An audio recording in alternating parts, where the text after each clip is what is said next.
चलिए दोस्तों शुरू करते हैं हम लोग। आज हम स्पेशल बात करते हैं डिसीजेस। आज से शुरू करते हैं स्किन के लेवल पर। जैसे मैंने कल आप लोगों को बताया था, आज हम बात करेंगे एक्ने की, और फिर हम लोग बॉडी टेम्परेचर और स्किन का लास्ट फंक्शन समझकर हम लोग अपना प्रोटोकॉल शुरू करेंगे। हालांकि स्किन का फंक्शन पहले होना चाहिए, क्योंकि उसके बाद ही आपको समझ में आएगा कि एक्ने का लेवल कैसे तय होता है। एक्ने वल्गेरिस बहुत इंपॉर्टेंट है। मैं आपको 9 टाइप्स ऑफ रेमेडी बताऊंगा जिससे एक्ने क्योर होता है ना, अलग अलग लेवल को। आप में से कितने लोग मानते हैं कि एक्ने का कारण केवल एक ही हो सकता है ना? आपको याद रखना है, एक्ने के मल्टीपल कारण है, और कई कारण होने के वजह से एक्ने का जो लेवल होता है वो डिफरेंट होता है दोस्तों, है ना। कभी आपको फोरहेड के लेवल पर हो रही है, कभी आपको चिक्स के लेवल पर हो रही है, कभी आपको चिन के लेवल पर हो रही है, कभी पूरी बॉडी में हो रही है ना। बहुत सारे रीजन होते हैं, और आपको कहीं लीवर का अफेक्शन नजर आ रहा, कहीं आपका डाइजेस्टिव डिस्टर्बेंसेस नजर आ रहा है, कहीं हार्मोनल इम्बेलेंसेस नजर आ रहे हैं, कभी किसी कारणवश बॉडी में अचानक हीट बहुत ज्यादा बन रही है। उस हीट रेगुलेटरी मैकेनिज्म के वजह से आपकी बॉडी जो होता है पास के दरवाजे से स्किन में जितने भी पॉइजनस सब्सटेंसेस, टॉक्सिक सब्सटेंसेस होते हैं उनको बाहर निकालती है, उसकी वजह से नजर आता है। कारण कई होते हैं दोस्तों, इसलिए निवारण भी कई होगा, है ना। निवारण भी उसी के अनुसार आपको देखने को मिलेगा। तो एक्ने होता क्या है? Acne, acne vulgaris, acne Rosetta multiple types के होते हैं। हमें कोई मतलब नहीं, हमें केवल ये देखना है एक्ने क्यों हो रहा है ना। ये एक स्किन की प्रॉब्लम है दोस्तों, और तब शुरू होती है जब ऑयल बनना शुरू होता है ना। ऑयल बनना कब शुरू होता है? जब सेकेंडरी सेक्सुअल कैरेक्टर डेवलप होता है ना। याद रखना दोस्तों, जो डेड सेल होती है वो डेड सेल पोर्स में फंस जाती है ना, उसको अवरुद्ध कर देती है, क्लॉग्ड ऑफ कर देती है दोस्तों। यानी जो छोटे छोटे पोर्स होते हैं उन पोर्स को ब्लॉक कर देती है। याद रखने की जरूरत है दोस्तों। कुछ लोग इसे ब्लैक हेड्स कहते हैं, कुछ लोग इसे ब्लेमिशिश कहते हैं, कुछ लोग इसे व्हाइट हेड्स कहते हैं दोस्तों, पिंपल्स कहते हैं, या पर्टिकुलरली जीट्स कहते हैं। याद रखना दोस्तों, ये सब एक नॉमेनक्लेचर है, और ये नॉमेनक्लेचर सब टेबल प्रैक्टिस में आपको देखने को मिलेगा। याद रखना, सारी टेबल प्रैक्टिस में अलग अलग साइंस में अलग अलग नाम से इसको पुकारा जाता है ना। जब पेशेंट को छोटे छोटे रेड स्पॉट्स डेवलप होते हैं दोस्तों, और याद रखना वो रेड स्पॉट्स को ही पिंपल्स कहा जाता है ना। इसे माइल्ड फॉर्म की एक्ने कहा जाता है, यानी हल्का सा एक्ने आपको डेवलप हो रहा है। ये वो समय होता है दोस्तों जब प्रोटोकॉल निर्धारित करना होता है।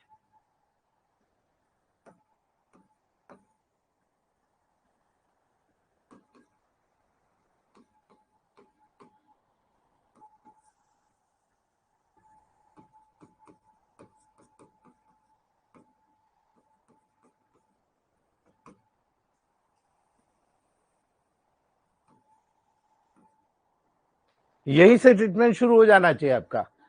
जैसे किसी को एक्ने आना शुरू होता है, आप तुरंत S5Y और C5G को थर्ड डायल्यूशन में दे दीजिए, है ना। याद रखना, उसी समय दे दीजिए। अगर आप उसी समय दे देंगे तो रिपीट नहीं होगा, है ना। धीरे धीरे जो क्लॉक डाउन हो रहा है वो खुल जाएगा। लेकिन अगर आपने एक बार डेवलप हो गया और फिर दबाना शुरू किया, जो आदत है आजकल के पेशेंट्स की, ठीक है, तो क्या होगा? सीवियर एक्ने में, याद रखना, सीवियर एक्ने के रूप में कन्वर्ट हो जाएगा, है ना। 100 पिंपल्स या उससे भी ज्यादा एक एक एक करके आपके पूरे चेहरे पे आना शुरू हो जाती है दोस्तों, है ना। और यही कारण है, न केवल यहाँ पिंपल एक्ने के लेवल पर फेस पर, नेक पर, चेस्ट पर, बैक में, आप देखो पूरी बॉडी को कवर कर लेती है ना। याद रखना, किसी किसी को सॉफ्ट होते हैं, पर्पलिश कलर के होते हैं, किसी को हार्ड होते हैं, किसी को बड़े बड़े होते हैं, है ना। ये बड़े कड़े रेड लंप, है ना, बहुत पेनफुल कंडीशन में आ जाता है। तो कई बार ये सिस्ट में कन्वर्ट हो जाते हैं। याद रख लेना, कई बार ये सिस्ट में कन्वर्ट हो जाते हैं, और जब सिस्ट में कन्वर्ट होंगे दोस्तों तो आपको हमेशा याद रखना बहुत ज्यादा पेनफुल होता है ना, बहुत ज्यादा पेनफुल होता है। और ये कंडीशन थोड़ी सी वर्स कंडीशन होती है पेशेंट के लिए, और यही कारण है ज्यादातर केसेस में दो मेडिसिन यहाँ पर सब्स्टिट्यूट करके मैं देना पसंद करता हूं। जब ऐसा केस हो रहा है जिसमें आपको पूरी बॉडी के लेवल पर नजर आ रहा है, तो याद रखना दोस्तों, ये वो कंडीशन होती है जहां आपकी पूरी बॉडी को आपको, है ना, न्यूट्रलाइज करने की जरूरत होती है।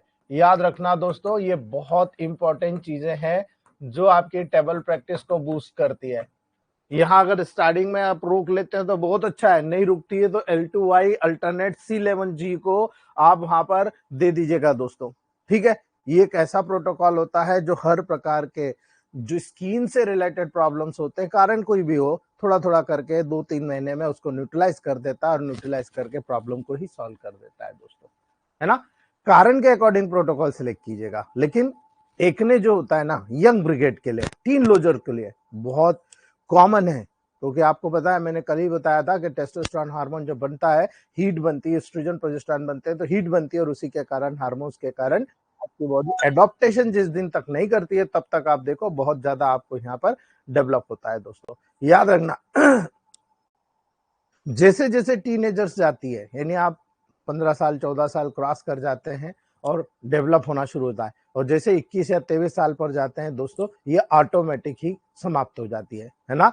कुल आज की प्रेजेंट कंडीशन में क्या देखा जा रहा है दोस्तों, कुछ महिलाओं को ये टीनेजर्स में ना होकर, याद रखना दोस्तों, टीनेजर्स में ना होकर ये स्पेशली ओल्ड एज की महिलाओं में कॉमन रूप से देखा जा रहा है। टीनेजर्स में नहीं हो रहा, लेकिन ओल्ड एज में कॉमन रूप से देखा जा रहा है दोस्तों। याद रखना, ये मेंस्ट्रुएशन के ठीक पहले होता है, देखा जा रहा है, हार्मोनल इम्बैलेंस है ना, इसीलिए मेंस्ट्रुएशन के ठीक पहले हो रहा। यही कारण है, आप जब छोटी छोटी चीजें को समझते हो ना, सारा प्रोटोकॉल तय कर लोगे। अगर हार्मोनल इम्बैलेंस हो रहा है तो मुझे क्या प्रोटोकॉल देना है, यहाँ पर आपको सिलेक्ट हो जाएगा दोस्तों, है ना। याद रखना बहुत सारी ऐसी कंडीशन होती है जब आपको कोई चारा नजर नहीं आता। ठीक है, आप लोग कोई भी नहीं चाहेगा कि आपके चेहरे पर एक्ने हो, है ना। तो सोचो यंग एज को अगर डेवलप हो जाएगा तो कैसा लगेगा, बहुत बैड फील होता है दोस्तों।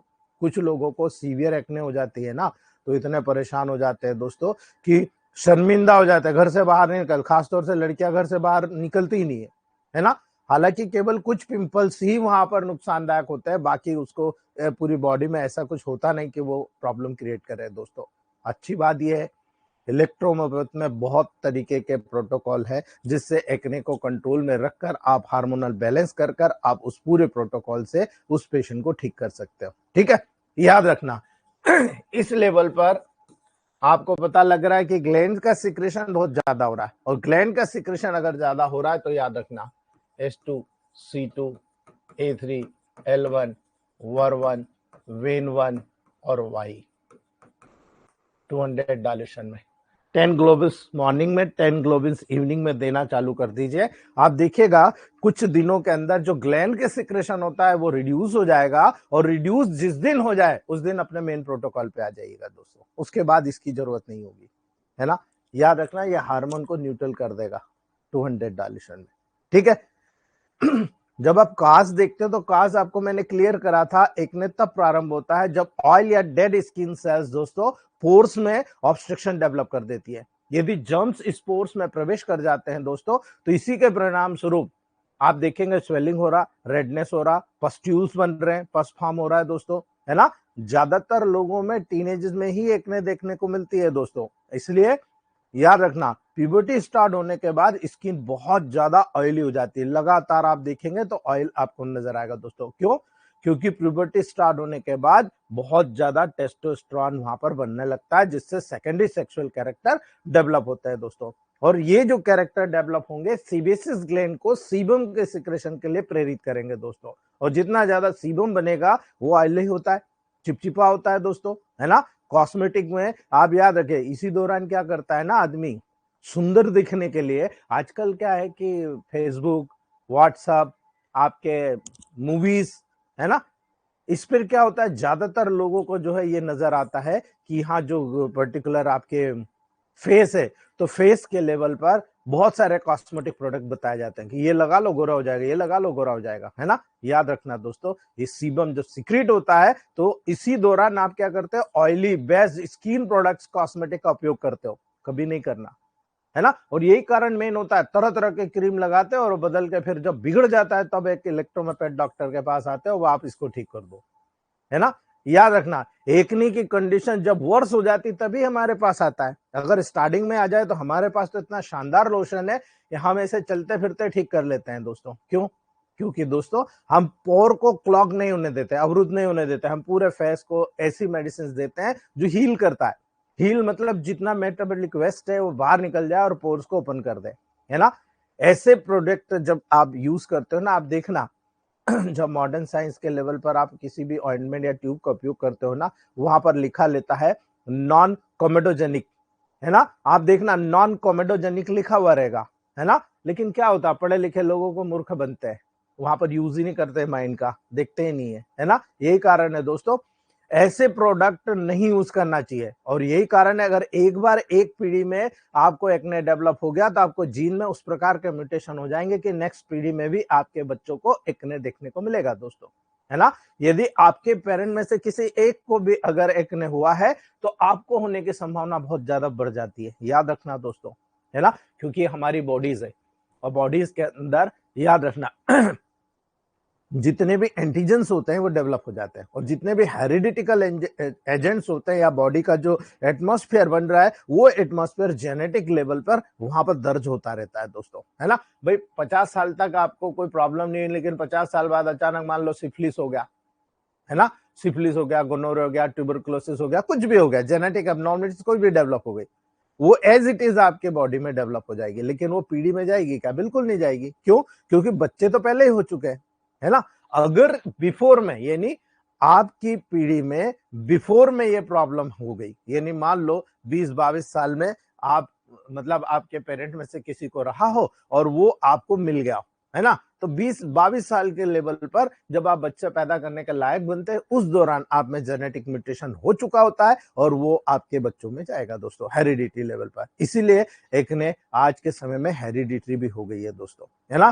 कंडीशन की सीवियरिटी के ऊपर एक्ने के साइन और सिम्टम डिपेंड करते हैं। इसीलिए साइन और सिम्टम पे मत जाइए, आप जाइए कि मैं प्रोटोकॉल किस किस रूप में निर्धारित कर उसको ठीक कर सकता हूं, है ना। केवल प्रोटोकॉल पे बात कीजिए आप, है ना। बहुत अच्छी तरीके से आपका प्रोटोकॉल तय होता है।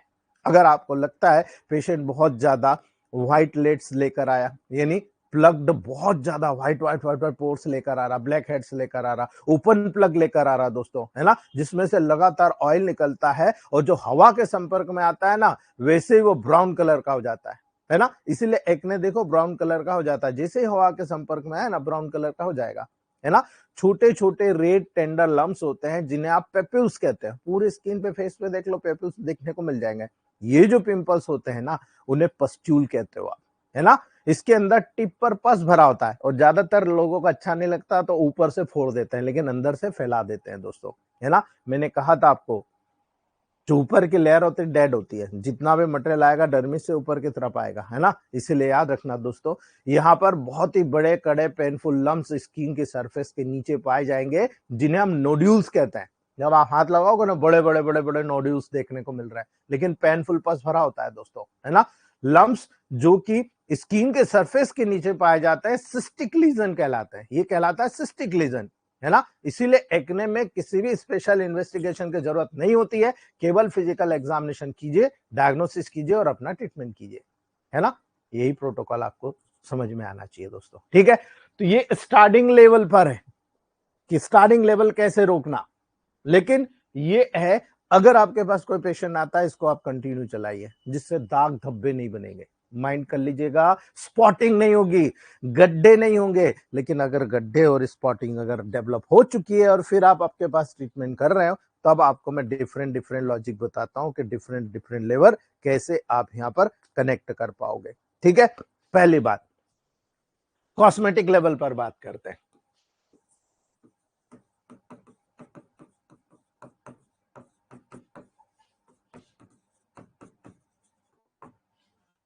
S5 APP ARI, है ना, S5 APP ARI अल्टरनेट गैंग्रीनल फोर्ड, या याद रखना दोस्तों, यहां पर C5N1G भी यूज कर सकते हो, लेकिन मैं गैंग्रीनल फोर्ड को ज्यादा महत्व देता हूं। इसे नेगेटिव में देना है। अब नेगेटिव कितना देना है, पेशेंट की कंडीशन के अकॉर्डिंग, 3rd में देना, 5th में देना, 10th में देना।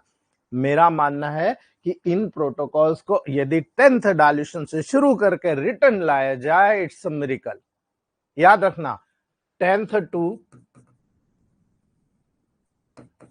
3rd बहुत शानदार रिजल्ट आपको देखने को मिल जाएगा। कई पेशेंट यहाँ पर बहुत आसानी से इस लेवल पर ठीक होते हुए देखे गए दोस्तों। ठीक है, याद रखना बहुत ही ब्रिलियंट रिजल्ट हमें टेबल प्रैक्टिस में यहाँ पर देखने को मिलता है दोस्तों। ठीक है, दूसरी बात, अगर आप मेल और फीमेल को डिफरेंशिएट करना चाहेंगे दोस्तों तो याद रखना है ना, यहां पर कई बार ऐसी कंडीशंस होती है कि यहां जो प्रोटोकॉल निर्धारित होते हैं उनमें हार्मोनल किस कंडीशन में काम कर रहे हैं उस कंडीशन को देखा जाता है। जैसे अगर आप मेल के प्रोटोकॉल को बनाना चाहते हो तो मेल के प्रोटोकॉल में आपको याद रखना है A1 C1 S1, है ना, याद रखना S1 C1 A1, ये जो प्रोटोकॉल होता है मेल के लेवल पर नेगेटिव में बहुत अच्छा काम करता है अगर हार्मोनल बेस है दोस्तों, और फीमेल के लेवल पर जाएंगे तो यहां S1 की जगह आपको S3 का उपयोग करना है। याद रखना S3 C1 A3, ये बहुत ब्रिलियंट प्रोटोकॉल होगा। S3 C1 A3, है ना, इन्हें नेगेटिव में जाना है आपको दोस्तों, नेगेटिव टू पॉजिटिव आना है। याद रखना नेगेटिव टू पॉजिटिव आना है 10th से जाकर, क्योंकि अगर आपने थोड़ा सा भी मवाद है तो अगर आपने 3rd या D6 दिया तो बाहर निकाल देगा, है ना। आप नेगेटिव जाओ और नेगेटिव से पॉजिटिव की तरफ आओ, बहुत ही ब्रिलियंट रिजल्ट आपको टेबल प्रैक्टिस में देखने को मिलता है। बहुत शानदार रिजल्ट मैंने अपनी लाइफ में टेबल प्रैक्टिस में देखे हैं दोस्तों। ठीक है, याद रखना कई बार ये प्रोटोकॉल बहुत ब्रिलियंट काम कर रहे होते हैं। ठीक है, अब अगर आपको चाहिए कि नहीं, पेशेंट बोल रहा है कि नहीं साहब मुझे तो अभी के अभी ठीक करो, मेरे यहाँ शादी है, फलाना काम है, ये वो, कोई बात नहीं, S2 C2 Ven1 अल्टरनेट कीजिए A2 F1 G D3 में, S2 C2 Ven1 alternate A2 F1 G D3 में दे दीजिए, है ना। ये क्या करेगा दोस्तों, वहीं का वहीं सुखा देगा। ठीक है, वहीं का वहीं उसको ड्राइव कर देगा। लेकिन याद रखना बड़ा सोच समझ के काम करना है दोस्तों, यहाँ पर, है ना, बहुत सोच समझ के काम करना।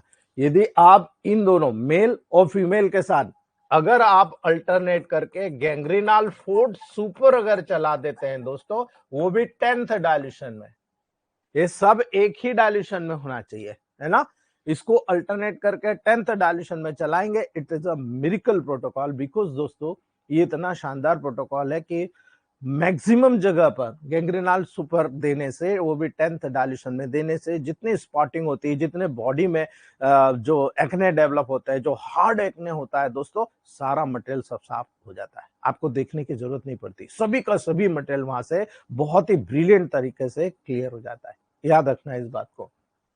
अब सबसे बड़ी बात आती है कि हमने एक्ने का ट्रीटमेंट कर लिया, है ना, दस्त साफ करना भी बहुत जरूरी है ना। याद रखना आपकी पूरी बॉडी में हार्मोन के बैलेंस बनाना भी जरूरी है। तो यहां पर क्या करना है, C15 1000 to 10,000 आपके पास जो अवेलेबल हो वो वीकली देना है, 10 पिल्स।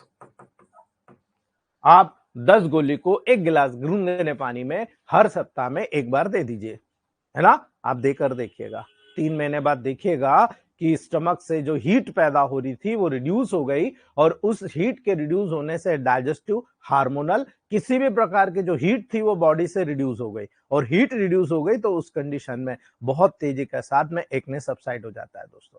ठीक है, अब लास्ट में बचता है, अगर आपने कोई लोशन, ऑइंटमेंट, क्रीम नहीं दिया तो पेशेंट सेटिस्फाई नहीं होगा आपसे, है ना, वो बिल्कुल सेटिस्फाई नहीं होगा, तब आप वहां पर यूज कीजिएगा दोस्तों ये protocol A2 S5 C5 APP G। याद रखना इसे फर्स्ट डाइल्यूशन में ही यूज करना, है ना पॉजिटिव ना नेगेटिव, फर्स्ट डाइल्यूशन में यूज करना। ठीक है, अगर उस पेशेंट को एक्ने में से ब्लीडिंग होती है तो यहां पर ऊपर से BE की 5 ड्रॉप डाल लेना। कई बार पेशेंट आए हैं ऐसे जिनको ब्लीडिंग कंटिन्यू होती थी, वहां पर जब हमने देखा कि भाई ब्लीडिंग बहुत ज्यादा हो रही है तो हमने कुछ नहीं किया, हमने क्या करा कि वहां पर जो ब्लू इलेक्ट्रिसिटी थी वो से 5 ड्रॉप ऐड कर दिया। इंटरनल में कोई भी मेडिसिन बढ़ाने घटाने की जरूरत नहीं है, ऑलमोस्ट सब है आपके पास। ठीक है, आप उसको दे दीजिए, आपका काम हो गया। उम्मीद करूंगा कि एक्ने में आज के बाद कोई क्वेश्चन नहीं होगा इस क्लास में। ठीक है, एक्ने आप लोगों को क्लियर कट बता दी है। सारे जितने भी इलेक्ट्रोमोपैथ की बुक्स हैं, सारी बुक्स पढ़ने के बाद में, उनका सार निकालने के बाद में, उनको प्रैक्टिकल अप्रोच देने के बाद में निकल के आए, है ना। ये वो चीजें हैं जो हमारे सीनियरों ने भी प्रमोट किया है और हमने भी इसे प्रैक्टिकल अप्रोच किया है दोस्तों, है ना। और इसीलिए आपको ये सारी चीजें पता होना चाहिए, ठीक है। तो क्लियर अंडरस्टैंड आपको हो चुका है। चलिए अभी नेक्स्ट बात हम लोगों के आगे बढ़ते हैं। आज और कल 2 दिन हमारे लेक्चर्स हैं, उसके बाद हम लोग हमारे मेन सेंट्रल नर्वस सिस्टम पर आ जाएंगे और साथ में आधा घंटा सेंट्रल नर्वस सिस्टम का, 15 मिनट आपका बेच फ्लावर रेमेडी का और 15 मिनट आपका सुशलर के बायोकेमिक रेमेडी का, 12 सुशलर रेमेडी का, है ना। याद रखना, हम लोग स्टडी करना शुरू कर देंगे। याद रखिएगा दोस्तों, मैं ये नहीं बताना चाहता था, लेकिन कुछ डॉक्टर्स ने मुझे पर्सनली कहा कि सर हम क्या सपोर्टिव ट्रीटमेंट कर सकते हैं। अगर आप सपोर्टिव ट्रीटमेंट करते हो तो याद रखना, बेच फ्लावर रेमेडी और बायोकेमिक सुस्लर रेमेडी का प्रयोग करने से आप बहुत ही यूनिक रिजल्ट ले सकते हो। अपनी इन्हीं मेडिसिन में आप 5-10 ड्रॉप डालकर बहुत ही टॉप क्लास रिजल्ट ले पाओगे दोस्तों।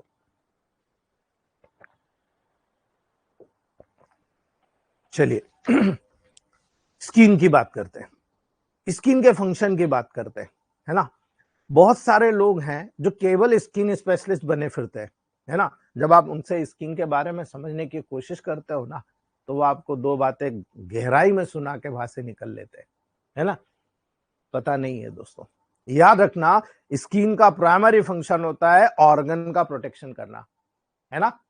आपकी बॉडी का डिफेंस मैकेनिज्म, याद रखना, उसमें प्राइमरी जो फंक्शन होता है स्किन का, आपकी स्किन को प्रोटेक्ट करना, है ना। बहुत सारे इंपॉर्टेंट फंक्शन है, पहला फंक्शन होता है प्रोटेक्शन करना, है ना।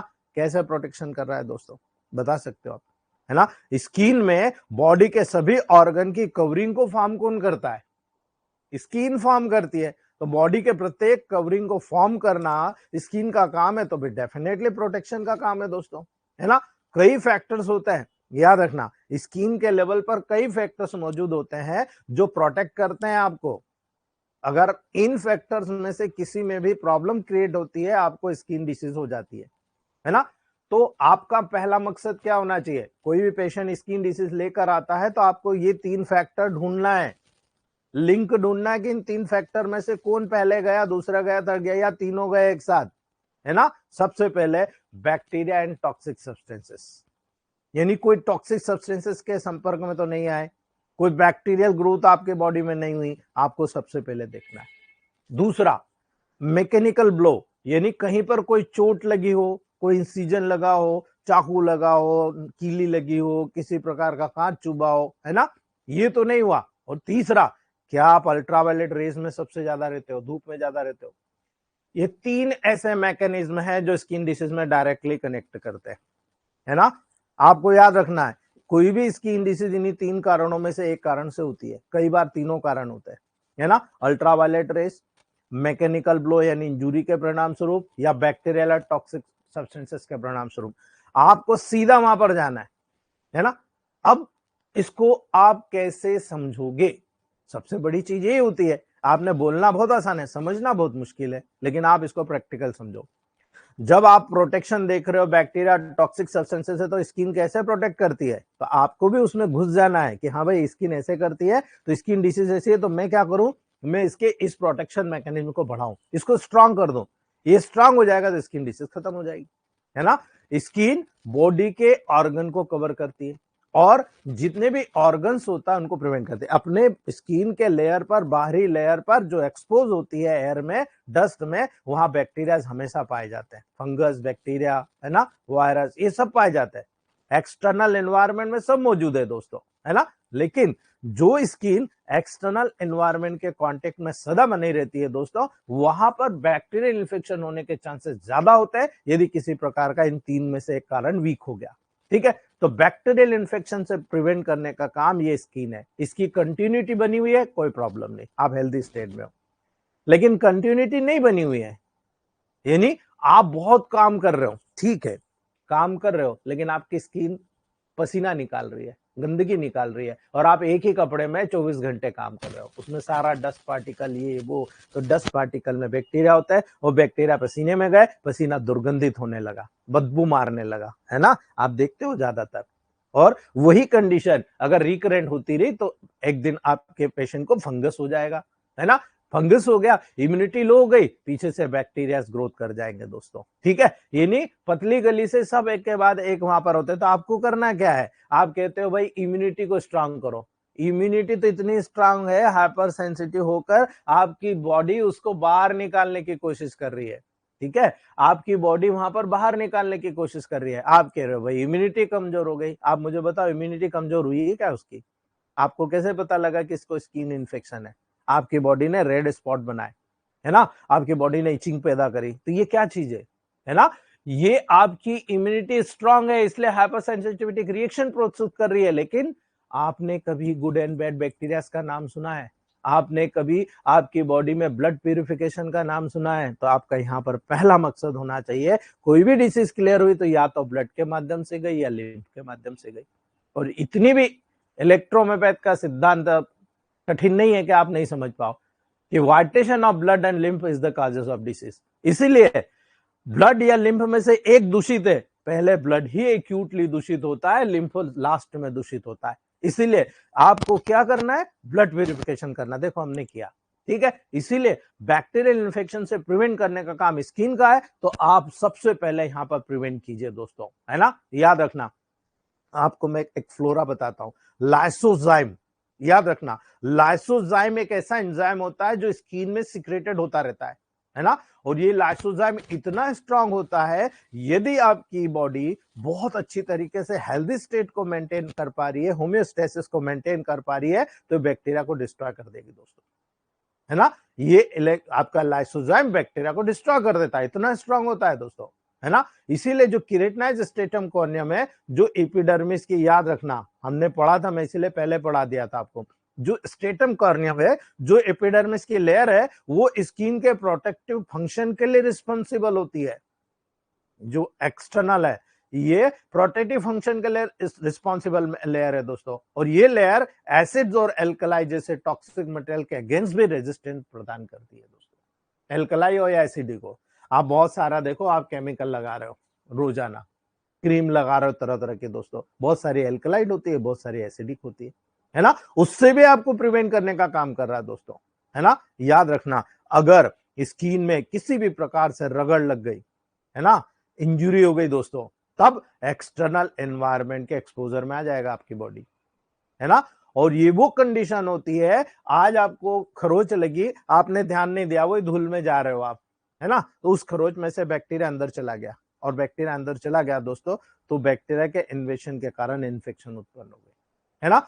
बहुत आसानी से आपको इन्फेक्शन उत्पन्न होती हुई नजर आती है, यही कारण है इंजुरी हुआ या इन्फेक्शन के दौरान केराटिनोसाइट सिक्रीट होती है दोस्तों, तो ये इसके प्रोटेक्शन के लेवल पर काम करती है ना, ये प्रोटेक्शन के लेवल पर काम करती है। तो ये जो केराटिनोसाइट्स होती है बहुत इंपॉर्टेंट रोल अदा करती है, बिकॉज यहां पर दो चीज बहुत इंपॉर्टेंटली आपको समझना है ना, क्या समझना है, ये कि यहां से साइटोकाइन रिलीज होता है ना, एंटी माइक्रोबियल पेप्टिड्स रिलीज होता है, ये इन्फ्लामेशन के लेवल पर काम आते हैं। मैंने इन्फ्लामेशन में आपको क्लियरली अंडरस्टैंड कराया था दोस्तों, है ना। जब साइटोकाइंस यहां से रिलीज होते हैं तो आपको पता होना चाहिए इंटरल्यूकिन्स निकल रहे हैं, है ना, अल्फा ट्यूमर नेक्रोसिन फैक्टर निकल रहा है, ये बहुत इंपॉर्टेंट होता है हीलिंग के लिए, है ना। आपका गामा इंटरफेरॉन निकल रहा है, जो किसी भी प्रकार के वायरल कंटेंट को ढूंढ के मार देगा दोस्तों, है ना। याद रखना, ये कंटेंट जब रिलीज हो रहे हैं तो इन्फ्लामेशन में एक इंपॉर्टेंट रोल प्ले कर रहे हैं, हमने पढ़ा है इन्फ्लामेशन में दोस्तों, है ना। साथ ही साथ इम्यूनोलॉजिकल जितनी भी रिएक्शंस हो रही है आपके बॉडी में, उन इम्यूनोलॉजिकल रिएक्शन को स्टिमुलेट करके टिश्यू रिपेयर और जो वाउंड हीलिंग होती है उसमें भी बहुत इंपॉर्टेंट रोल प्ले करता है। जो टिश्यू रिपेयर हुआ, वाउंड हीलिंग हुआ, है ना, उसमें बहुत इंपॉर्टेंट रोल अदा करता है दोस्तों। इसीलिए याद रखने की जरूरत होती है कि जितने भी आपके एंटी माइक्रोबियल पेप्टिड्स होते हैं, जैसे बीटा डिफेंसिस होता है ना, ये आपकी बॉडी में एक स्ट्रॉन्ग डिफेंसिस होता है जो डिफेंस मैकेनिज्म को रीड करता है, यानी जो माइक्रोब्स के इन्वेंशन को प्रिवेंट कर देते हैं। कहीं भी उसको आपकी बॉडी में कोई माइक्रोब्स दिखे तो बीटा डिफेंसिस वहां पहुंच जाता है, उससे लड़ता है, उसको मार देता है ना। याद रखना दोस्तों, ये मैकेनिज्म आपके स्किन पर भी पाया जाता है। इसलिए अगर आपकी स्किन हेल्दी है, आप हेल्दी है, अगर आपकी स्किन गंदी है, आप हेल्दी नहीं है दोस्तों। ठीक है, याद रख लेना इस वर्ड को। इसी फ्लोरा को मेंटेन करने के लिए न्यूट्रिशन देने की जरूरत होती है। अब आपको ये देखना है कि आपको एपिडर्मिस को न्यूट्रिशन देना है कि डर्मिस को देना है। याद रख लेना इस बात को, बिकॉज जो डर्मिस होता है, डर्मिस से ब्लड सर्कुलेशन के माध्यम से कैपिलरीज निकलती है और वो कैपिलरीज आपके एपिडर्मिस को ग्रोथ करती है। एपिडर्मिस में डायरेक्टली कोई ब्लड सप्लाई नहीं होती। करेक्ट।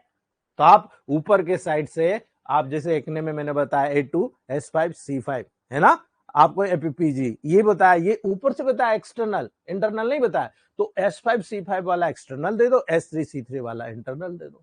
आप देखो कितनी तेजी से यहां पर, इसीलिए इन्हीं दो प्रोसेस के आधार पर हमने दो डिफरेंट प्रोटोकॉल बनाए, स्कीन 1 एंड स्कीन 2, है ना। आप लोग देख लीजिएगा खोल के, है ना, स्कीन 1 और स्कीन 2 क्यों इतना कॉम्प्लिकेटेड है, आपको समझ में आ जाएगा अगर आपने ये स्किन का फंक्शन पढ़ा, है ना। जितने भी स्किन डिसीज है, अभी देखो परतें जब खुलेगी तो अब आपको समझ में आएगा कि स्किन 1 और स्किन 2 को अगर आपने कंट्रोल कर लिया, डर्मोकेयर कंट्रोल कर लिया, गैंग्रेनल फोर्ट कंट्रोल कर लिया, स्किन रेक्स डीप ड्रॉप कंट्रोल कर ली, तो आप, मैं आपको बता रहा हूं कि यू आर द बेस्ट। आपसे बेस्ट कोई हो जाए तो मुझे बता दीजिएगा, है ना। बिकॉज जब आप यहां पर देख रहे हो तो मैकेनिकल ब्लो का प्रोटेक्शन भी आपको पता होना चाहिए कि स्किन जब अंडरलाइंग ऑर्गन्स को कवर करती है, टिश्यू के ऊपर टाइटली वहां पर दोस्तों प्लेस रहती है, स्थित रहती है दोस्तों। तो इस कारण ये स्किन अंडरलाइंग जो सबक्यूटेनियस टिश्यू है उसके ऊपर लूजली अरेंज होती है। आप इसको खींच सकते हो, है ना। याद रखना, मुंह करती रहती है, देखो आप स्किन को खींच के देखो, मुंह करती रहती है। इसीलिए जो मैकेनिकल इंपैक्ट होता है ना किसी ब्लो का, वो स्किन पर ही होता है।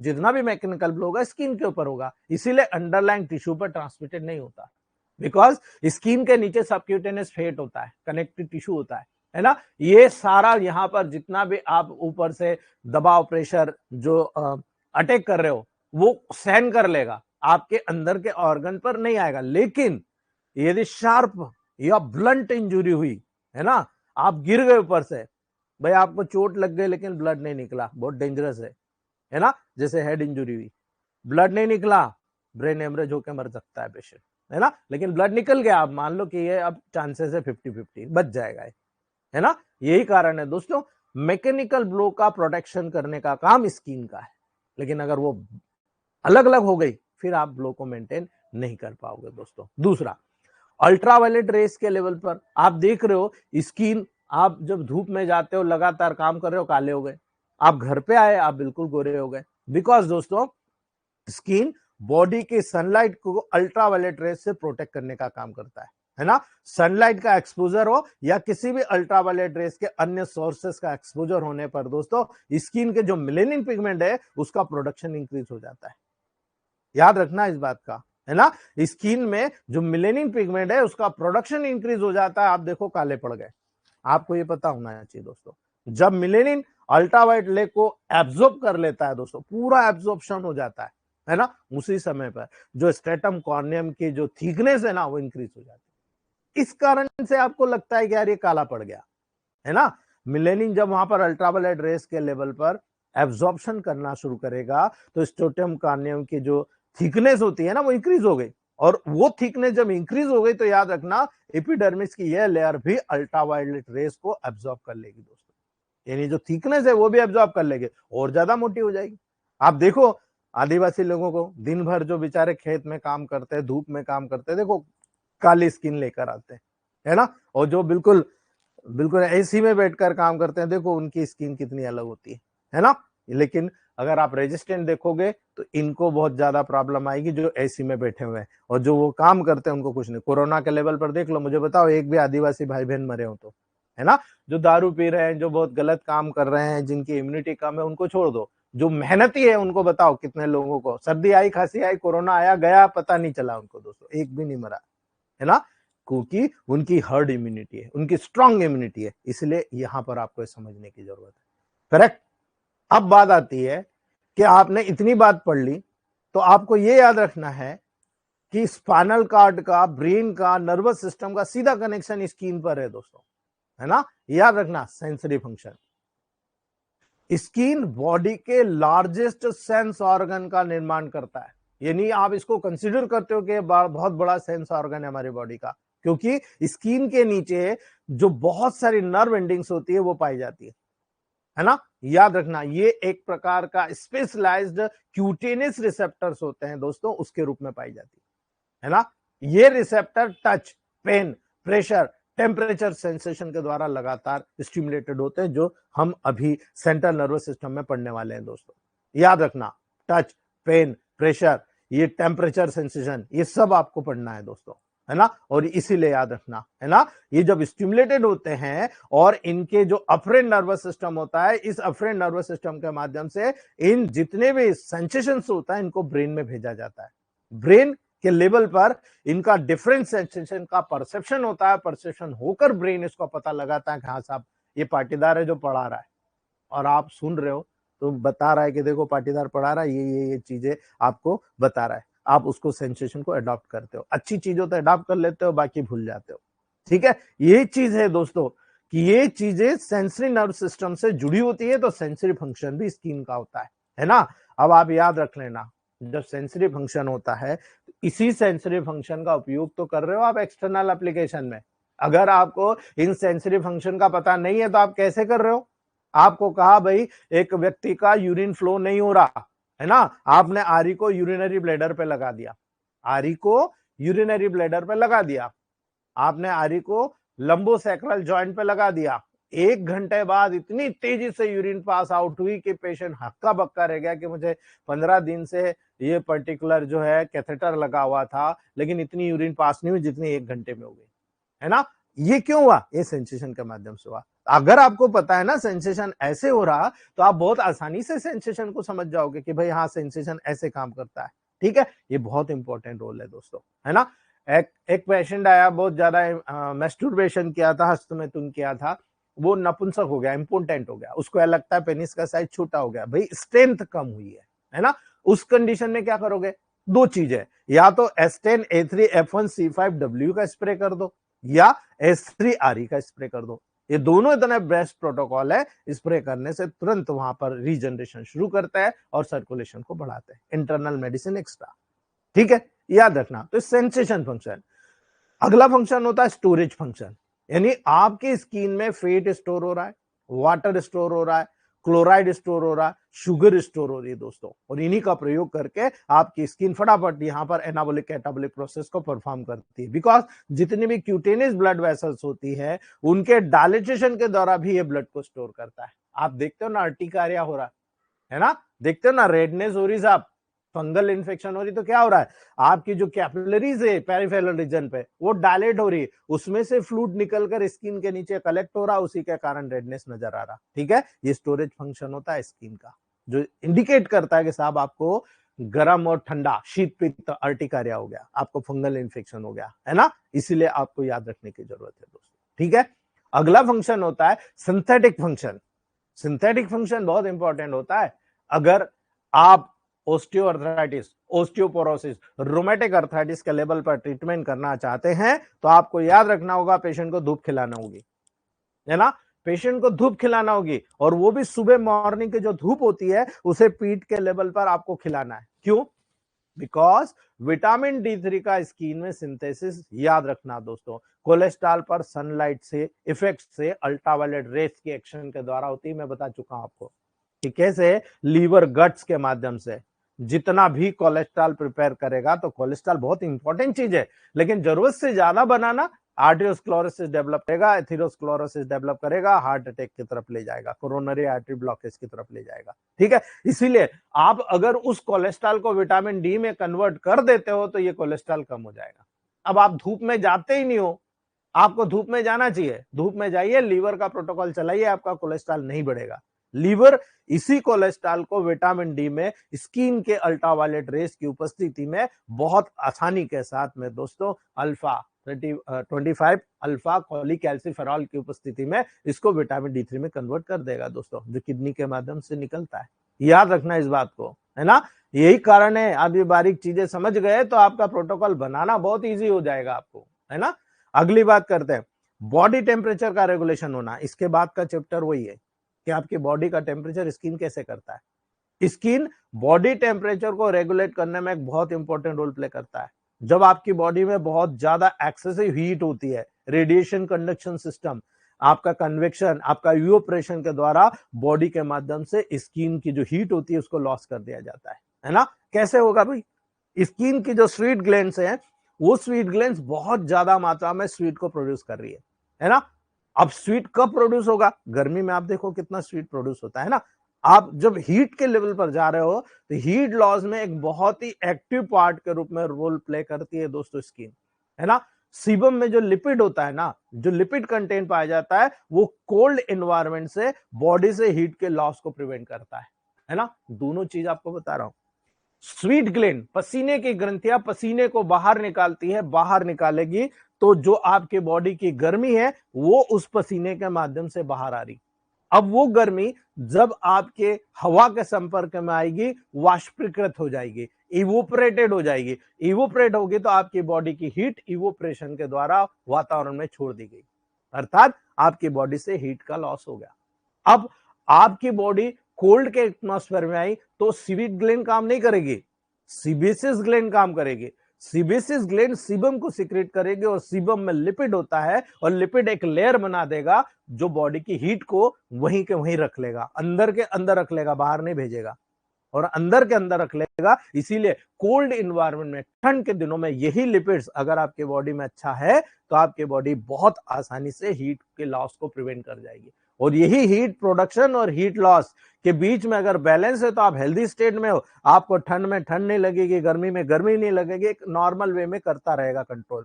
लेकिन यदि आपकी बॉडी में इम्बैलेंस हुआ और आपके पास पेशेंट आया, वो कहता है यार भयंकर गर्मी लग रही, सारे कपड़े उतार के बैठा हुआ है, समझ लो इसका मैकेनिज्म गड़बड़ है। ठंड है, देखो 10 तरह के रजाइयां ओढ़ के बैठा हुआ है, सहन ही नहीं कर पा रहा है ना। ये प्रोसेस आपको समझना पड़ेगी। तो इस प्रोसेस का सीधा लिंक समझना पड़ेगा कि इसकी मेटाबॉलिक प्रोसेस डिस्टर्ब है या तो बहुत ज्यादा हाइपर मेटाबॉलिक प्रोसेस हो रही है, इसको हाइपरथायराइडिज्म है ना, यानी बहुत ज्यादा बर्निंग सेंसेशन हो रहा है, एनर्जी बहुत ज्यादा हो रही है, याद रखना। दूसरा होता है हाइपोथायराइडिज्म, यानी जो थायराइड का सेंसेशन होता है बहुत लो होता है। इसलिए याद रखना दोस्तों, जब वाटर और इलेक्ट्रोलाइट बैलेंस का रेगुलेशन होता है ना, याद रखना स्किन स्वीट के माध्यम से, पसीने के माध्यम से वाटर और साल्ट के एक्सक्रीटिंग के द्वारा वाटर बैलेंस को, इलेक्ट्रोलाइट बैलेंस को रेगुलेट करता है। माइंड इट, इस बात को समझ लेना कि स्किन वाटर बैलेंस और आपके बॉडी में इलेक्ट्रोलाइट बैलेंस को रेगुलेट करने में पार्टिसिपेट करता है। यदि किसी व्यक्ति को बहुत ज्यादा इलेक्ट्रोलाइट इंबैलेंस हो गए, देख लो उसको पसीना कम आएगा, है ना। क्यों? क्योंकि इलेक्ट्रोलाइट बैलेंस को रेगुलेट करने के लिए आपकी बॉडी से इलेक्ट्रोलाइट निकल गए तो उसको रोक लेगा वो,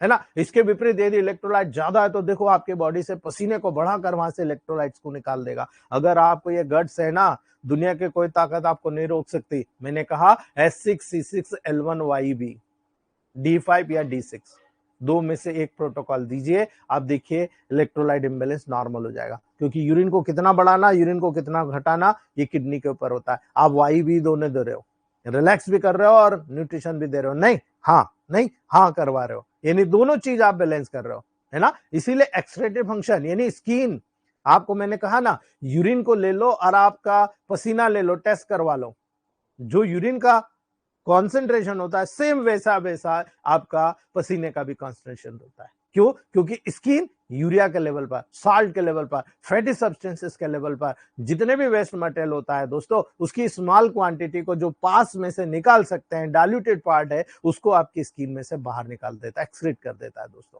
है ना। ये बहुत इंपॉर्टेंट है ना। लेकिन जैसे बाहर निकालता है वैसे एक और फंक्शन होता है एब्जॉर्प्टिव फंक्शन, यानी स्किन एब्जॉर्ब भी करती है दोस्तों, है ना। स्किन एब्जॉर्ब करती है फैट सॉल्युबल सब्सटेंसेस को, कुछ ऑइंटमेंट को भी एब्जॉर्ब करती है और इसीलिए सेंसरी सिस्टम के एडॉप्टेशन के लेवल पर काम करती है। और यही कारण है इसका बेनिफिट उठाया इलेक्ट्रोमेपैथ के मास्टर डॉक्टर मेटी जी ने, है ना। उन्होंने स्किन के एक्सटर्नल में ointment, lotion, compress, hot compress, है ना, ऑयल के रूप में जो प्रिपरेशन बनाया और उसको अप्लाई कराया, टॉप क्लास रिजल्ट मिलता है दोस्तों। इसलिए याद रखना, ये जो फंक्शन उन्होंने प्रमोट किया, ये स्पेशल प्रोटोकॉल था जिससे एब्जॉर्प्शन हो गया तो बॉडी में न्यूट्रिशन मिल गया दोस्तों। आप जो भी कंडीशन को क्योर करना चाहते हो क्योर हो जाएगा। लेकिन जो सिक्रेटरी फंक्शन होता है स्किन स्वीट ग्लैंड के माध्यम से, सीबम का सीबेसियस ग्लैंड के माध्यम से सिक्रेशन करता रहता है ना। स्वीट के सिक्रेशन के द्वारा स्किन वाटर बैलेंस करता है और बॉडी टेम्परेचर को रेगुलेट करता है, जबकि सीबम स्किन को स्मूथ और मॉइस्ट बना कर रखता है, एकदम चमकदार बना कर रखता है ना।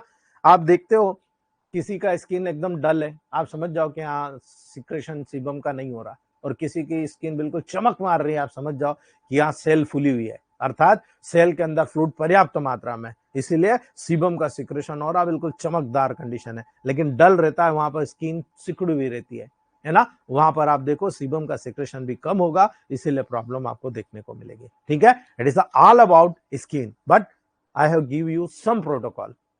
आपको मैं कुछ प्रोटोकॉल्स दे रहा हूं, है ना, आप लोग प्रूव कीजिए।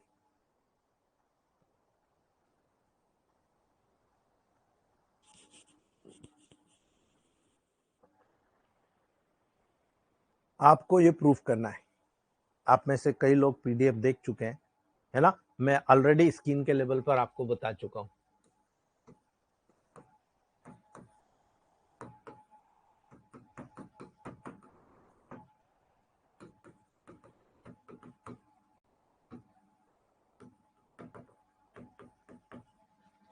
S3C1L1N1W, है ना, याद रखना दोस्तों, नेगेटिव में बहुत जबरदस्त काम करता है, इसको हम बोलते हैं सिंपल इचिंग ड्रॉप, है ना। सिंपली अगर किसी को इचिंग हो रही है, S2 का 10,000 3 डोज दे दीजिए, इचिंग बंद हो जाएगी। लेकिन साथ में आप एक 100 ml या 180 ml एक गिलास पानी ले लीजिए, उसमें 1 ड्रॉप डाल, ठीक है, नेगेटिव हो जाएगा। या सीधा 200 डाल्यूशन ले लीजिए, ठीक है। ये आप एक एक चम्मच हर घंटे पर या 3 घंटे में एक बार, यानी दिन में 4 से 6 बार आप एक एक चम्मच दे दीजिए, आप देखिए खुजली आना बंद हो जाएगी। ठीक है, बहुत इजीली खुजली आना बंद हो जाती है दोस्तों, बहुत शानदार रिजल्ट आपको देखने को मिलता है ना।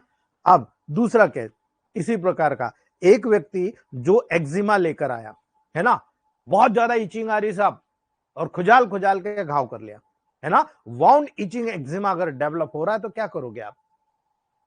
S10 S5 C13, है ना, S10 S5 C13 P2 और W, ठीक है, बहुत जबरदस्त काम करता है। 200 plus G, S10 S5 C13 P2 WE और G 200 डायल्यूशंस में इसको बनाइएगा, इसमें W और G को D4 से डालिएगा, है ना। इतना टॉप क्लास रिजल्ट मिलता है दोस्तों, बिकॉज एंटीसेप्टिक भी हो गया और हीलिंग भी हो गया। जो वाउंड एक्जिमा होता है ना, कंप्लीटली ड्राई हो जाता है, कंप्लीट सूख जाता है दोस्तों, ठीक है। लेकिन दूसरा केस, यदि कोई केस आपके पास ऐसा नजर आता है जहां पर आपको नजर आ रहा है कि साहब ये जो है ड्राई इचिंग लेकर आ रहा है ना, अब ड्राई इचिंग लेकर आ रहा है दोस्तों, तो याद रखना S2 C1 L1 Ven1 Y first dilution. Dry itching है, यानी ग्लैंडुलर सिक्रेशन कम हो गया है ना, नेगेटिव डिसीज है, तुरंत पॉजिटिव मेडिसिन दो, S2 C1 L1 Ven1 Y, S2 से सिक्रेशन बढ़ेगा, है ना। लेकिन यदि आप इसमें C2 भी ऐड कर लेंगे, इट्स अ मास्टर रेमेडी, ये वो मास्टर रेमेडी बन जाएगी कि जो ड्राइनेस की जो कंडीशन है उसको तुरंत सबसाइड कर देगा। इसीलिए S2 C2 L1 C1 Ven1 यहां पर Y। लेकिन अगर आप इसमें F1 जोड़ दोगे तो F1 एक स्टिमुलेटर होता है, उत्प्रेरक होता है, यानी नर्वस सिस्टम को स्टिमुलेट करेगा, जिससे सिक्रेशन बढ़ेगा, और ये मेडिसिन एक बहुत बड़ा लीजेंड बन जाएगी दोस्तों, ठीक है। याद रखना, बहुत शानदार रिजल्ट मैंने टेबल प्रैक्टिस में लिए हैं, इसीलिए आपको यहां पर मैं बता रहा हूं दोस्तों, ठीक है। अगर ये जैसे एक्जिमा में आपको वाउंड हुआ तो बताया, लेकिन अगर एक्जिमा होता है तो आपको याद रखना है एक्जिमा की ओरिजिन डर्मिस लेवल से होती है ना, और डर्मिस लेवल पर होने के वजह से यहां पर जो प्रोटोकॉल होगा आपको याद रखना है S3 C3 A3 L1 Ven1, ये मेन प्रोटोकॉल है। अब इस मेन प्रोटोकॉल को आपको न्यूट्रल डोज से शुरू करना है, या तो आप D5 से शुरू करो या सेकेंड डोज से, सेकेंड डायल्यूशन से शुरू, है ना। इसलिए मैंने आपको कहा कुछ मत सोचिए, स्किन 1 और स्किन 2 आपको मैंने बूस्टर दिए हैं, सेकेंड डायल्यूशन में बना के दो, और गैंग्रीनॉल फोर्ट सुपर या गैंग्रीनॉल फोर्ट सिंपल गैंग्रीन R4 न्यूट्रल, है ना। इनमें से कोई भी सेकंड डायल्यूशन में अल्टरनेट करके चला दो। आप देखो कितना शानदार रिजल्ट आपको देखने को मिलता है, बहुत ही ब्रिलियंट रिजल्ट आपको मिलेगा दोस्तों। कई केसेस में तो इतना मास्टर रेमेडी बन के सामने आया है कि हजारों केसेस आप कैसे चलते फिरते ठीक हो गए।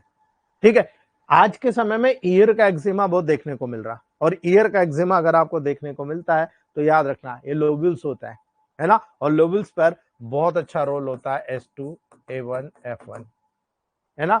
ईयर लोब्यूल्स पर S2A1F1 का बहुत जबरदस्त रिजल्ट है। और अगर इसमें WERE ऐड कर दिया, वो भी 200 डायल्यूशन पे, आप देख लो स्किन 1 स्किन 2 को आप वैसे सेकंड डायल्यूशन में चलाओ, लेकिन यहाँ पर आप एक प्रोटोकॉल बनाओ जिसमें S2F1A1 WERE को 200 डायल्यूशन में देना है। आप देखो कितना शानदार रिजल्ट आपको देखने को मिलता है, इमीडिएट रिस्पॉन्स आता है आपको। ठीक है, जब आपको अर्टिकारिया हो रहा है,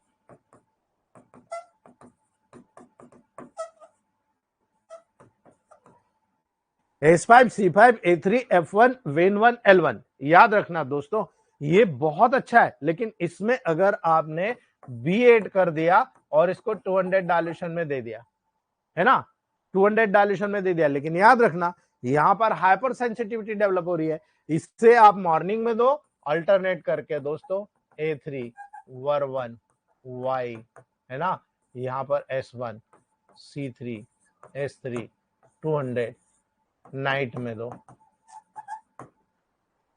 है ना, S3 C3 S1 A3 वर1 Y 200 night में दे दो। आपको कुछ करने की जरूरत नहीं पड़ेगी। ज्यादातर केसेस में इसी से आपकी स्किन की जो इचिंग होती है सबसाइड हो जाएगी और अर्टिकारिया जो पुराना है वो ठीक हो जाएगा। लेकिन यदि यहां पर आपने टॉक्सिक क्लियर ड्रॉप दे दिया और जबरदस्त रिजल्ट मिलेगा, बिकॉज जो टॉक्सिसिटी हो रही है वो एलर्जेंस के मौजूद होने के कारण अर्टिकारिया हो रहा है ना, गर्म शीत पित्त, है ना, यानी यहाँ पर गर्मी आपको ठंडाई दोनों साथ में मिल रही है, इसीलिए यहाँ पर बहुत अच्छे रिजल्ट आपको देखने को मिलता है ना। याद रखना दोस्तों, यही प्रोटोकॉल यदि बी को हटा दो और जी को स्टार्ट कर दो, है ना, यही प्रोटोकॉल सोरियोसिस पे बहुत अच्छा काम कर रहा है। यानी S5 C5 A3 F1 when 1 L1 B हटा दो जी कर दो, है ना, क्योंकि सोरियोसिस में क्या हो रहा है, स्किन जो हो रही है वो रफ ज्यादा है, और रफ ज्यादा होने के कारण क्योंकि वहां पर स्किन एक निश्चित समय में डेवलप होती है, लेकिन यहां पर प्रॉब्लम ऐसी है कि स्किन निश्चित समय में डेवलप हो रही है लेकिन वो एक्स्ट्रा ऑर्डिनरी लेयर लेकर हो रही है। यानी पहले एक लेयर बनती थी, यहां अभी एक साथ दो दो तीन तीन लेयर बन रही है दोस्तों, तो उस कंडीशन में प्रॉब्लम क्रिएट हो रही है ना। तब वहां पर S1 को 1000 में मॉर्निंग में, L1 को 1000 में दोपहर में, वेन 1 को 1000 में नाइट में कंटिन्यू 15 दिन दीजिए, कंटिन्यू दीजिए 15 दिन। उसके बाद हर थर्ड डे में कर दो, फोर्थ डे में कर दो, उसके बाद 15 दिन 7 दिन में एक बार, उसके बाद 15 दिन में एक बार, उसके बाद महीने में एक बार कर दो। और जो सोरोसिस का प्रोटोकॉल है, ये सोरोसिस का प्रोटोकॉल कंटिन्यू कर दो, 2-2 या 5-5 ग्लोबल्स एक गिलास गुनगुने पानी में डालकर पिलाना शुरू कर दो। आप देखो हैरान हो जाओगे, आप हैरान हो जाओगे कि यार मैंने क्या कर दिया। 100% रिजल्ट मिल जाएगा दोस्तों आपको। ठीक है, तो ये था स्किन के कुछ टिप्स जो मुझे देना थे, मैंने दे दिए। चलिए नेक्स्ट हमारा टॉपिक है बॉडी टेम्परेचर, है ना। अब सबसे बड़ी बात आती है कि आपके पास जितने ज्यादातर पेशेंट आते हैं सब फीवर लेकर आते हैं, है ना, फीवर लेकर आते हैं। और सबसे बड़ी मजबूरी होती है, कई डॉक्टर्स आपके ग्रुप में बोलते हैं कि साहब हमने आपका प्रोटोकॉल दिया, फीवर नहीं उतरा, है ना। कई लोग बोलते हैं नहीं सर हमने सब करके देख लिया, पॉजिटिव नेगेटिव सब, लेकिन फीवर नहीं उतरा। अगर आपको बॉडी टेम्परेचर पड़ा होता तो आप कभी नहीं बोलते कि फीवर नहीं उतरा, क्योंकि अकॉर्डिंग टू कंडीशन बॉडी कैसे काम कर रही है उसी के अकॉर्डिंग आपको प्रोटोकॉल तय करना है ना। लिविंग ऑर्गेनिज्म को हम दो ग्रुप में क्लासिफाई करते हैं, है ना, याद रखना दोनों डिपेंड करते हैं बॉडी टेम्परेचर के मेंटेनेंस के लेवल पर, है ना, कि आपके बॉडी टेम्परेचर किस रूप में मेंटेन होगा, वो बहुत नेसेसरी सब्जेक्ट होता है दोस्तों, है ना। अगर आप हिमोटोपोइटिक या हिमोथैनिक एनिमल्स की बात करते हो, हिमोथर्मिक एनिमल्स जो होते हैं दोस्तों, है ना, वो एनिमल होते हैं जो कि बॉडी टेम्परेचर को एक कांस्टेंट लेवल पर मेंटेन करते हैं इन्वायरमेंट टेम्परेचर के रिस्पॉन्स में दोस्तों, है ना। अगर इन्वायरमेंट टेम्परेचर इतना है तो वो भी अपने बॉडी के टेम्परेचर को उस लेवल में मेंटेन कर लेंगे। जैसे बर्ड्स होते हैं, मैमल्स होते हैं, है ना, मेन भी इसी कैटेगरी में शामिल होता है ना। इसे हम क्या बोलेंगे, गर्म खून वाले, वार्म ब्लडेड एनिमल, है ना। तो आप और हम क्या है, वार्म ब्लडेड एनिमल्स हैं दोस्तों, यही कारण है आप हिमोथर्मिक एनिमल्स के रूप में जाने जाते हो दोस्तों, ठीक है। दूसरा होता है पॉइकिलोथर्मिक एनिमल, यानी पॉइकिलोथर्मिक एनिमल वो एनिमल होते हैं जिनका बॉडी टेम्परेचर कांस्टेंट नहीं होता है दोस्तों, ये एनवायरमेंटल टेम्परेचर के अकॉर्डिंग वरी होता रहता है, अलग अलग होता है दोस्तों, है ना। जितने भी एम्फीबियंस होते हैं, जितने भी रेप्टाइल्स कैरेक्टर के होते हैं, ये पॉइकिलोथर्मिक एनिमल्स होते हैं दोस्तों, है ना। इन्हें कोल्ड ब्लडेड, ठीक है, एनिमल्स के नाम से जाना जाता है। आपको अगर ये चीज पता है ना, तो आप केवल इतना याद रखिए कि आपका बॉडी का टेम्परेचर क्या है ना। अब जब भी बॉडी का टेम्परेचर देखा जाएगा तो यहां पर बहुत सारी चीजें देखने को मिलती है। जब आप कहते हो कि बॉडी के डिफरेंट पार्ट का टेम्परेचर अलग अलग होता है, तो आप हैरान हो जाते हो, यार ऐसे कैसे होता है ना। बहुत जरूरी है फ़ारेनहाइट और सेल्सियस के लेवल को समझना। जब आप ओरल टेम्परेचर, फीवर आ रहा तो आप कहते हो यार थर्मामीटर लगा मुंह में, ओरल टेम्परेचर देखते हो, है ना। नॉर्मल कितना होता है, 96.4 टू 99.1 डिग्री सेल्सियस, यानी एवरेज 98.6 डिग्री सेल्सियस होता है दोस्तों, सॉरी फ़ारेनहाइट होता है, याद रखना। अगर आप सेल्सियस में जाएंगे 35.8 से लगाकर 73.3 डिग्री, यानी कि 37 डिग्री सेल्सियस, यहां पर एक नॉर्मल ओरल टेम्परेचर होना चाहिए। ये आपके माइंड में फिक्स होना चाहिए दोस्तों, ठीक है। आपके बॉडी के सरफेस का टेम्परेचर देखेंगे तो याद रखना, आपने बॉडी के सरफेस का टेम्परेचर देखना है, 85.1 टू 93 डिग्री फ़ारेनहाइट होता है। अगर आप सेल्सियस में जाएंगे 29.5 टू 33.9 डिग्री सेल्सियस होता है दोस्तों, याद रखना। एक्सिलरी टेम्परेचर जाएंगे, याद रखना दोस्तों, जो ओरल टेम्परेचर आपने लिया था उससे 0.1 से 1 डिग्री सेल्सियस, है ना, याद रखना, नीचे जाएगा, है ना। इसीलिए फ़ारेनहाइट में आपका 0.1 से 0.5 से 1 जाएगा नीचे, और आपका जो सेल्सियस में जाएगा 0.3 से 0.6 डिग्री सेल्सियस नीचे जाएगा दोस्तों, नॉर्मल लेवल से, है ना। लेकिन ये चीज आपने देखी, लेकिन अगर रेक्टल टेम्परेचर देखा तो अप जाएगा, यानी फ़ारेनहाइट में 0.5 से 1 डिग्री अप जाएगा, उसी प्रकार से 0.3 से 0.6 डिग्री सेल्सियस वहां पर अप जाएगा दोस्तों। इसीलिए ये कंसिडरेशन आपको और मुझे पता होना चाहिए दोस्तों। एक कोर टेम्परेचर देखोगे 100 डिग्री सेल्सियस, है ना, फ़ारेनहाइट 100 डिग्री फ़ारेनहाइट एक कोर होता है दोस्तों। लेकिन अगर सेल्सियस में जाओगे 37.8 डिग्री सेल्सियस एक कोर टेम्परेचर होता है, जो आपकी बॉडी वहन कर सकती है, उससे ज्यादा तो डैमेज उत्पन्न हो जाएगा दोस्तों, ठीक है। तो आज मैंने आपको ये सिंपल सा इंट्रोडक्शन दिया है, कल इसको पूरा कंप्लीट करेंगे, पूरे प्रोटोकॉल सीखेंगे कि बॉडी टेम्परेचर को कैसे मेंटेन किया जाता है, एंड नेक्स्ट परसों से हम लोग दोस्तों हमारा main central nervous system start कर देंगे, ठीक है। अगर कोई क्वेश्चन है तो आप लोग पूछ लो।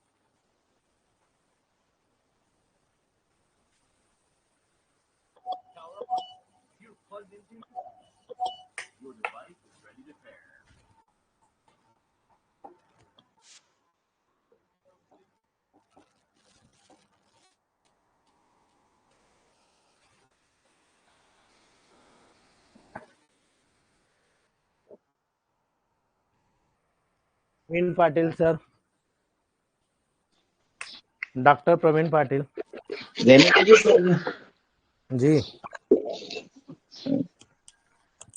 बोलिए प्रवीण सर।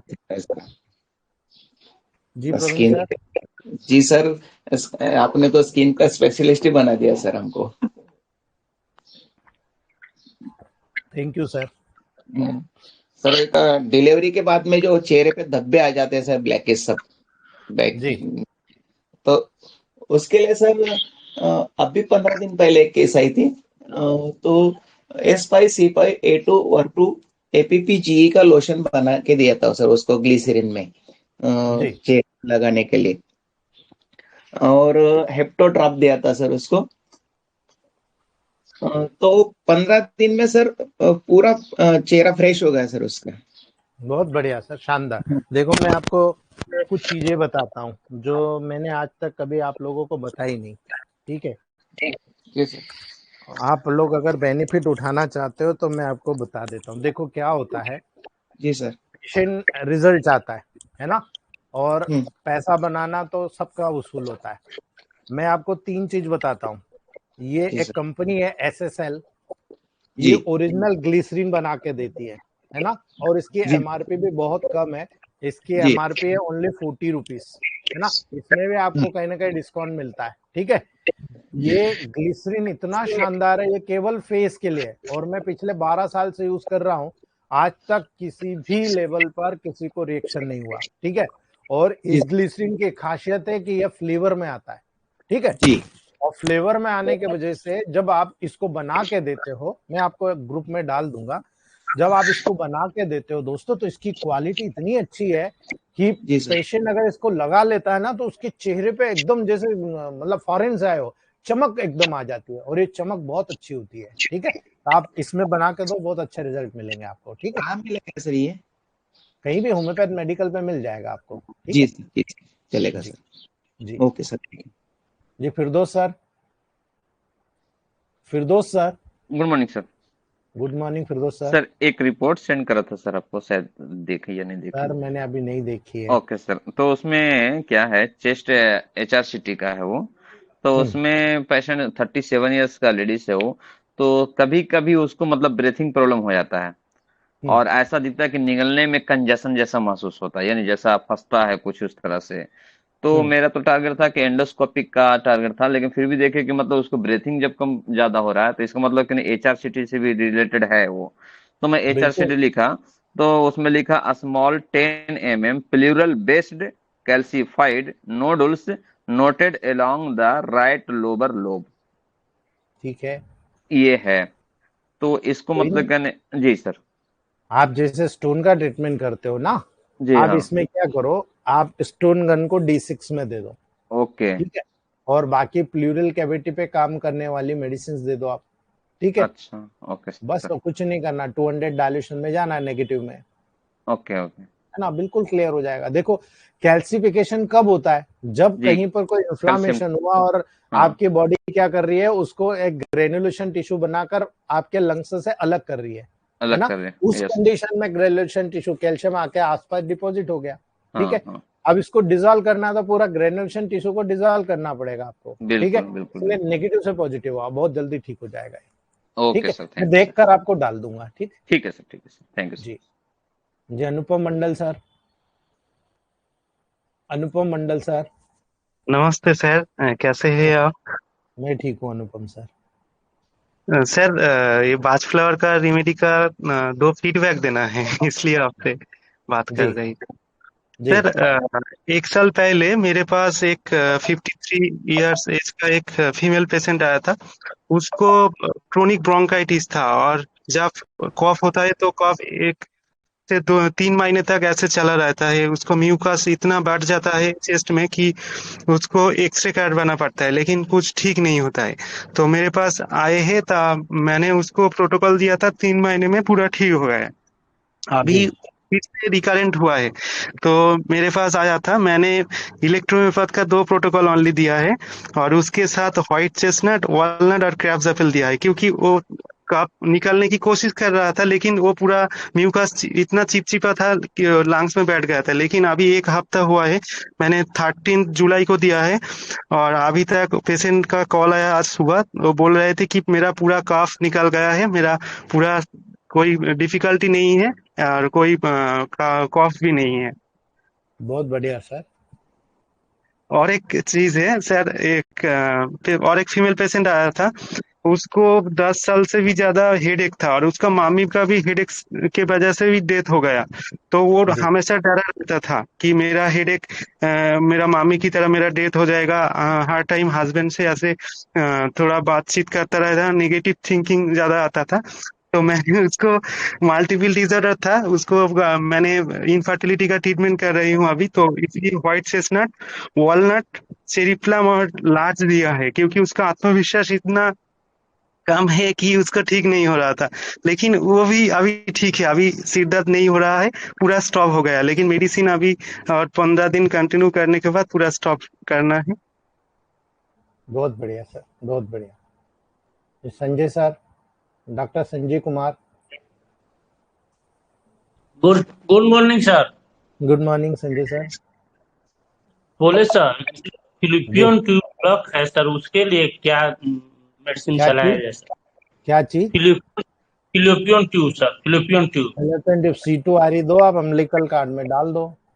S2C2 है ना, S2C2 को आप एक्स्ट्रा ऑर्डिनरी 200 डायल्यूशन में दो, आप ठीक हो जाएगा। ठीक है, ठीक है जी sir. Jagjit sir, doctor Jagjit Singh sir, good morning sir जी। Good morning sir. सर जी मैंने S2 का रिजल्ट बहुत ज्यादा ले रहा हूँ ईचिंग में। मैं जी इसलिए बता रहा हूँ, आज का टॉपिक था। जी रात भी मेरे पास ब्लड यूरिया बढ़ा हुआ है, किडनी फेलियर का केस आया था। जी उसको सीवियर ईचिंग हो रही थी। मैंने जी S2 10 ml की 5 ड्रॉप्स पानी में डालकर दिया और 5 मिनट के अंदर अंदर बिल्कुल ईचिंग ठीक हो गया उसका। और उसको जो पेट में भारीपन था एपिगैस्ट्रियम में, वो जी भी रिलैक्स हो गया। बहुत लिवर बढ़िया का सर, भी प्रॉब्लम था उसको, वो भी रिलैक्स हो गया। और बहुत बढ़िया। S130 का भी ईचिंग में बहुत बड़ा रिजल्ट आता है जी, S130 हाँ का। बिल्कुल एंटी एलर्जिक हो जाता है सर। हाँ S1A311Y तो बहुत बढ़िया है, नेगेटिव में हाँ जी जाओ, बहुत बढ़िया काम करता है, बहुत बढ़िया बिल्कुल। मैंने कल S130 में ही लिया है रिजल्ट जी। और जी, बहुत बढ़िया। और बड़ा फीडबैक है जी, मेरे भाई का, बड़े भाई का हार्ट में प्रॉब्लम था जी। उसको जी फीवर भी था, उसका ट्रीटमेंट तो चला, उसके बाद उसको हार्ट में प्रॉब्लम आ गया था, तीनों वाल्व। जी सर, म्यूट हो गए आप, सर म्यूट हो गए आप, जगजीत सर म्यूट हो गए आप, आपने म्यूट तो कर लिया अभी अपना। उसका 3-4 महीने मैंने ट्रीटमेंट किया और इकोग्राफी कराया है और जी बिल्कुल नॉर्मल आ गया जी, इकोग्राफी उसका जी। बहुत बढ़िया सर, बहुत शानदार, तीनों बाल ठीक है और जो साइज बड़ा था वो भी ठीक है जी। बहुत बढ़िया सर, शानदार, बहुत थैंक यू बढ़िया। सर। जी, डॉक्टर C कुमार सर। जी सर, प्रणाम सर। जी नमस्ते। जी, वो पूछ रहे थे सर, अभी जैसे आर्टिकेरिया का जो बताएं सर, उसमें हम बी को D4 से भी मिला सकते हैं सर? बिल्कुल D4 से ही मिलाना है। तो सर, और ये जो कल बताए थे सर लोशन बनाने का तरीका, हम्म तो हम्म, अगर हम ग्रिल में लोशन बनाएंगे तो वहाँ पे तो RS मिलाने का 4 ml जरूरत नहीं है? बिल्कुल नहीं, जी सर। उसमें नहीं मिलाना आप, ठीक है। जी सर, जी सर, थैंक यू ठीक सर। ठीक। जी Kulveer Sharma sir, Kulveer sir, Kulveer sir. गुरु जी प्रणाम।